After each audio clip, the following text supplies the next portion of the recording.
derrière, je te promets. J'ai entendu un four. Une grosse bête. Hein. J'ai eu peur. Vraiment eu un bruit là. Ah, je sais que t'es là. C'est des bêtes, Bibou. Je peux pas. Mais tu veux que je crève?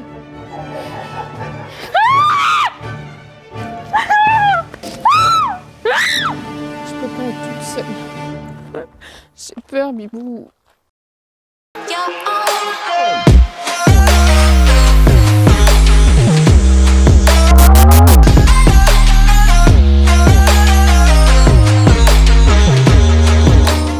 Coucou les loulous, c'est Lily, j'espère que vous allez bien. Dans cette vidéo, je vais essayer de vaincre la peur que j'ai. J'ai la phobie du noir.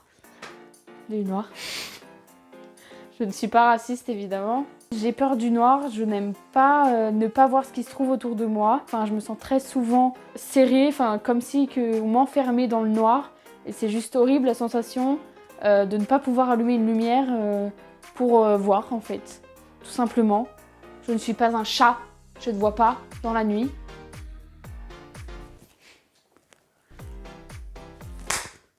Il y aura 3 étapes pour que j'arrive ce défi. La première étape sera d'être dans une pièce dans le noir, sans bouger, pendant 10 minutes environ. La deuxième étape est de deviner au toucher ce qu'il y avait devant moi avec les yeux bandés.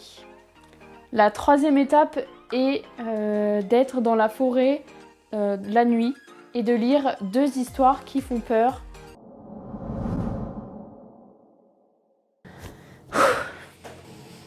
Je le sens mal.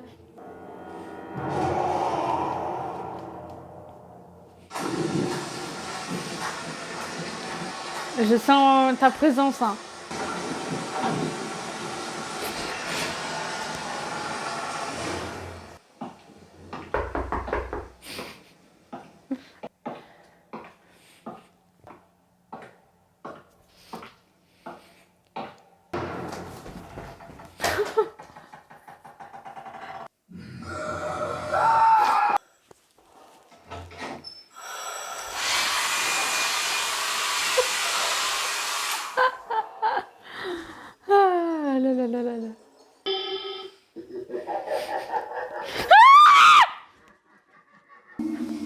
Je sais que t'es là. Ah. Oh putain. Ah.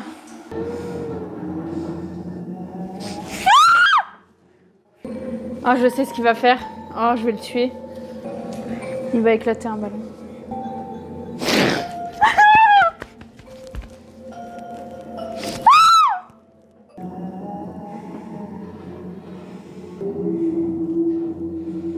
Putain, mais il est où?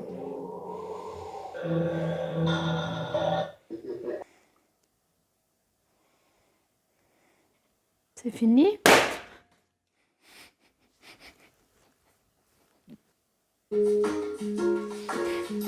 C'est fini? Est-ce que c'est fini?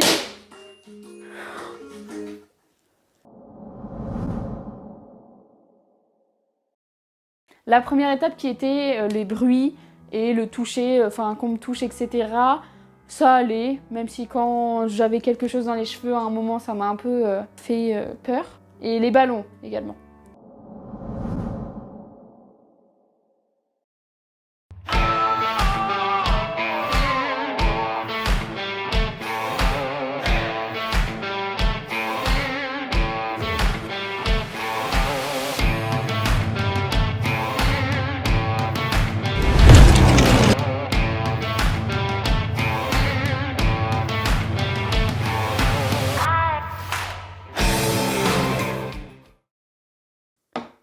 Oh, ça me dérange.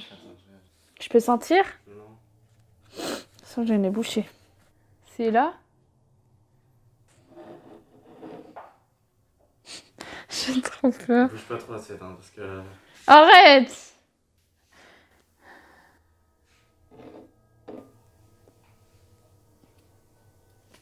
Ça me dégoûte. Pourquoi c'est mouillé? Ah,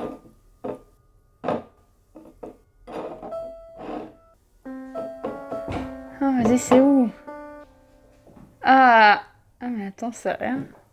C'est un truc écrasé, une pieuvre. Ça fait du bruit. T'as 20 secondes pour me dire ce que c'est. 20 secondes à partir de maintenant? Ça me dégoûte. Au toucher, c'est une horreur. C'est... Ça se trouve, c'est une bête. C'est une peau, non? C'est quoi? Ça me stresse. Oh, ça sent pas une assiette, ça. C'était plus gros. Oh non, ça me dégoûte. Je peux pas, je sais pas ce que c'est. Je sens le truc arriver, ça me dégoûte. Je sens la misère. Je trouve qu'il y a une grosse bête. J'arrive pas, je sais pas pourquoi.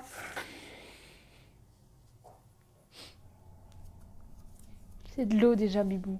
Est-ce que c'est bon?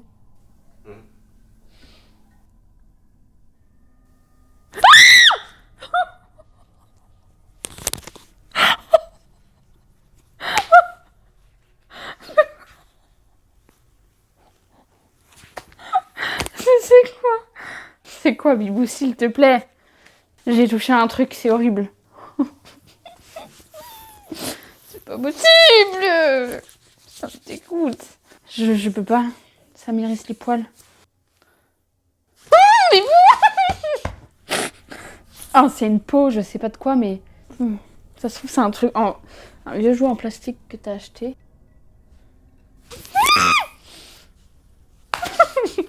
Bibou, c'est une bête. C'est une bête. C'est une bête. 5 secondes. Ça se trouve, c'est un vieux jouet en plastique, putain. J'y arrive pas. Oh, ça me dégoûte, même si c'est du faux. Je suis en train de crever, les gars. J'ai eu trop peur. Mais elle est malade. J'ai pas du tout envie. Mais si c'est dans une assiette, ça peut pas être une bête. C'est pas drôle. C'est aussi petit qu'une patte de souris. Bon, allez, c'est bon. Mais ça colle au doigt. Ah, mais... On dirait des oreilles. Bref. Je sens un truc à côté de moi. Ah!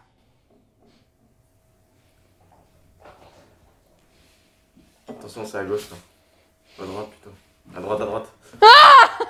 Ah! 10 secondes. Ok. Mais c'est pas un animal. C'est une blague.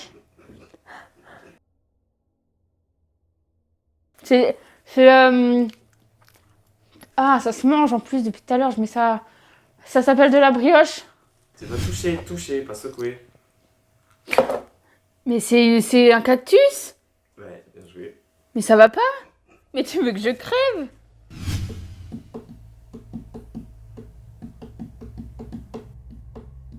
Une éléphant qui balançait sur une...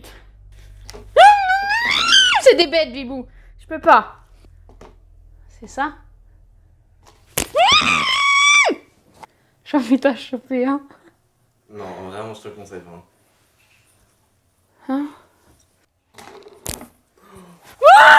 Arrête! Mais c'est des insectes, c'est sûr. Oh non, je sais pas. C'est des grosses sauterelles. C'est pas possible que ce soit des vrais. Tu m'aurais pas fait ça, elles auraient déjà sauté sur moi.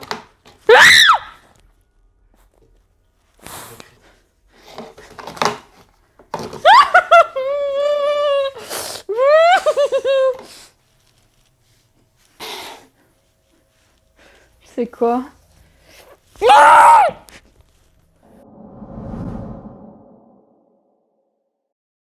C'était un peu compliqué parce que je ne savais pas exactement et du coup ça me faisait vraiment très très peur.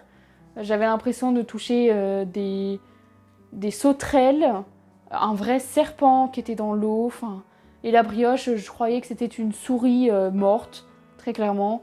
Mais non, rien de vivant, donc rassurant pour moi.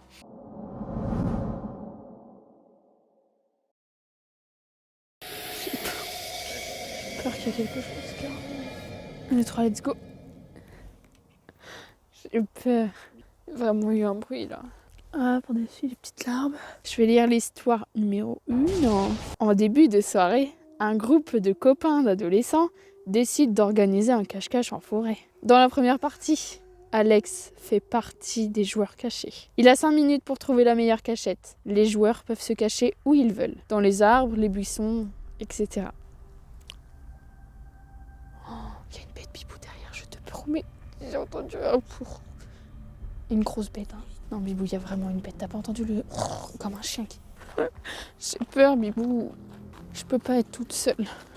Alex élabore une stratégie qui consiste à être tout le temps en mouvement. Il commence à courir dans la forêt, puis il tombe sur un petit passage qui se dessine avec les buissons. Il prend la précaution de regarder si personne ne l'a suivi. Le cache-cache a commencé depuis un bon bout de temps. Si bien que ses amis arrivent près de sa cachette... Je sais pas où je suis. Mais ne le trouvant pas, ils s'en vont. Pour être encore plus discret, il remarque qu'il existe un chemin encore plus étroit près de sa position. Il s'y rend. Il rampe le long de la terre mouillée. Il s'enfonce de plus en plus. Quand soudain, il trébuche. Il trébuche sur quelque chose qui est suffisamment solide pour le faire tomber. Cette chose est le cadavre d'une femme. Ce dernier a la particularité d'avoir les yeux ouverts le fixant. Tétanisé dans cet endroit, si sombre, il n'ose pas crier. Il ne pense qu'à une chose, s'enfuir. Au même moment, des bruits de pas qui s'avancent vers lui. Il sait que ce ne sont pas ses amis, car la personne n'avait pas de torche. Il retient sa respiration, puis une fois que les pas disparaissent, il décide silencieusement de s'échapper. C'est proche. Bibou, c'est proche. C'est bon, allez. On s'en fout. Un fameux bruit de branches attire l'attention des pas qui s'y dirigeaient vers lui. Il croise le regard de l'homme d'une 50aine d'années. Cet homme d'un air agressif s'empresse de lui courir après. Alex parvient à le semer. Il retrouve ses amis, qui appelaient la police. Mais l'homme n'a jamais été retrouvé. La deuxième s'appelle Les Bûcherons.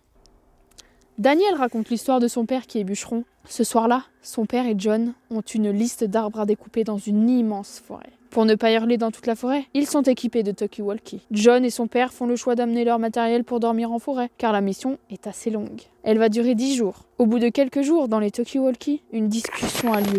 Mais cela reste inaudible avec les grésillements. Cela semble assez étrange. Il s'agit d'une forêt privée. En s'enfonçant dans la forêt, les voix devenaient de plus en plus audibles. Au fur et à mesure, John et son père tombent sur des objets laissant penser qu'ils ne sont pas seuls. Puis en s'avançant, ils découvrent une tente avec un sac de couchage et un sac. En jetant un œil dans le sac, ils font une découverte qui va leur laisser des frissons. Il y a des menottes, du ruban adhésif et des couteaux. Ils savent qu'ils sont exposés à une personne potentiellement dangereuse. John est vraiment apeuré et veut abandonner, mais le père de Daniel est quelqu'un de très professionnel et n'a qu'une volonté, aller au bout de cette mission.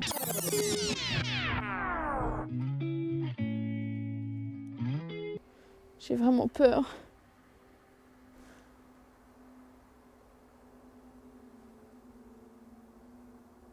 J'ai vraiment peur.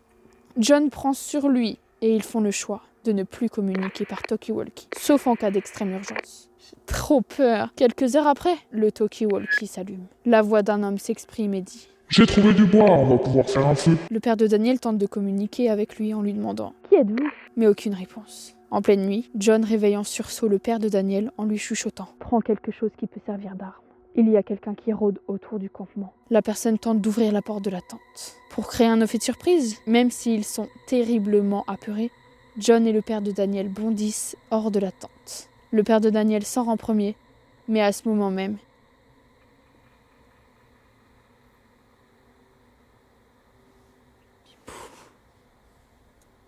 il y a trop de bruit, ça fait trop peur. Mais à ce moment même, il reçoit une grosse douleur au côté gauche de son visage. Puis il est inconscient et s'écroule. John voit que l'individu possède un couteau et essaie de poignarder le père de Daniel. John se jette sur lui. L'homme perd son couteau et s'enfuit. Le père de Daniel perd beaucoup de sang. John contacte les secours. Pour éviter que le blessé perde trop de sang, John lui fait des compresses. C'est seulement le lendemain matin qu'un hélico de secours arrive. Une fois pris en charge par les médecins, malheureusement le père de Daniel perd la vue. Il y en a partout des bruits. Sur ces deux histoires que je viens de raconter, je pense que la première est fausse. Parce que la première est beaucoup trop simple, je pense. Et que la deuxième est plus construite. Non, pas construite. Et mieux. Les deux sont vrais. Ok, voilà.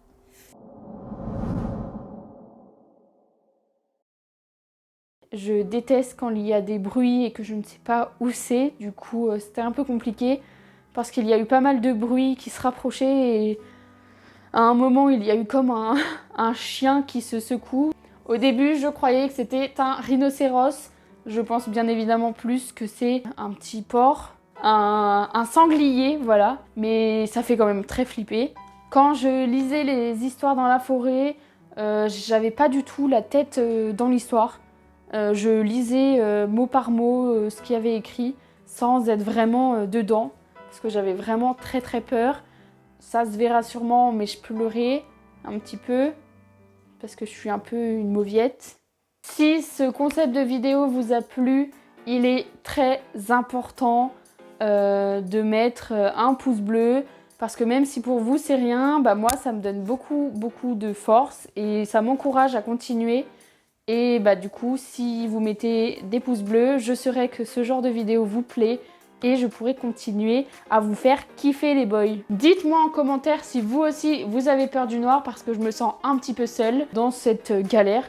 Il faut se l'avouer que c'est une galère. Je n'aime pas trop m'endormir sans lumière, quoi, comme un enfant. Dites-moi en commentaire si vous avez des phobies et qu'est-ce que c'est. C'est très français.